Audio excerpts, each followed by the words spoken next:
Knowledge of linear equation used in which field?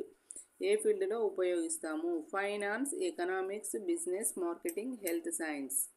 So next question day 13. What is a linear equation?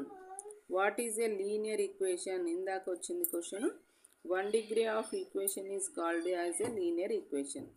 So linear equation అంటే ax plus b అన్నాం కదా. ax plus b is equal to 0. Examples తీసుకున్నట్టయితే 2x plus 3 is equal to 0, 5x plus 1 is equal to 0, 7x plus 3 is equal to 0. These are the examples. x అనే variable ఒకటే కాదు, ఏదైనా తీసుకోవచ్చు. y 2y plus 7 is equal to 0. So variables x, y, z etcetera తీసుకుంటాం కదా మనం. ఇక్కడ degree అంటే ఎక్స్పోనెంట్.